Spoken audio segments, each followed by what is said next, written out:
Welcome to ವಿದ್ಯಾಪಥ YouTube ಚಾನಲ್ಗೆ ಸ್ವಾಗತ. 8th schedule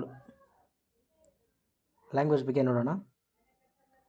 original ಆಗಿ ಮೊದಲು ಕಾಶ್ಮೀರಿ, ತಮಿಳ್, ಮರಾಠಿ, ಪಂಜಾಬಿ, ಅದೇ ರೀತಿಯಾಗಿ ಉರ್ದು, ಸಂಸ್ಕೃತ, ಹಿಂದಿ, ಬೆಂಗಾಲಿ, ಅದಾದ ನಂತರ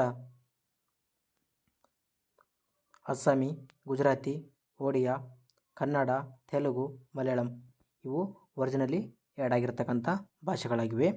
ಆದರೆ 1967ರಲ್ಲಿ 21ನೇ ತಿದ್ದುಪಡಿ ಮಾಡಿ ಸಿಂಧಿ ಭಾಷೆಯನ್ನು ಸೇರಿಸಲಾಗ್ತಕ್ಕಂಥದ್ದು. ಎಷ್ಟನೇ ತಿದ್ದುಪಡಿ? 21ನೇ ತಿದ್ದುಪಡಿ 1967ರಲ್ಲಿ ಸಿಂಧಿ ಭಾಷೆಯನ್ನು ಸೇರಿಸಲಾಗ್ತದೆ.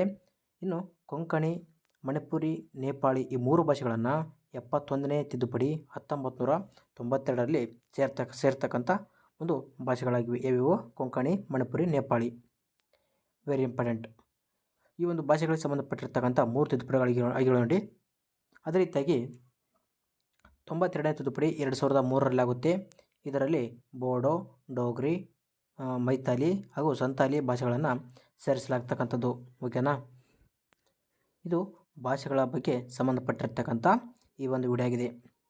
ನಾವು ಯಾವುದೇ ರೀತಿಯಾಗಿರ್ತಕ್ಕಂಥ ಟೈಮ್ ವೇಸ್ಟ್ ಮಾಡೋದಿಲ್ಲ. ನೆಕ್ಸ್ಟ್ ಇದೇ ರೀತಿಯಾಗಿ ನಮ್ಮ ಒಂದು ಮುಂದಿನ ವಿಡಿಯೋಗಳಿಗಾಗಿ ನಮ್ಮ ಚಾನಲನ್ನು ಸಬ್ಸ್ಕ್ರೈಬ್ ಆಗಿಲ್ಲಪ್ಪ ಅಂತಂದರೆ ಸಬ್ಸ್ಕ್ರೈಬ್ ಮಾಡೋಕ್ಕೆ ಸಾಧ್ಯ ಆಗಿರಬೇಕು. ನೆಕ್ಸ್ಟ್ ಅದೇ ರೀತಿಯಾಗಿ ಈ ಒಂದು ವಿಡಿಯೋ ಇಷ್ಟ ಆಯ್ತಪ್ಪ ಅಂದರೆ ಲೈಕ್ ಮಾಡಿ ಅಂತ ಹೇಳ್ತಾ ಮುಂದಿನ ವಿಡಿಯೋದಲ್ಲಿ ಸಿಗೋಣ. Thank you for watching. Jai Hind.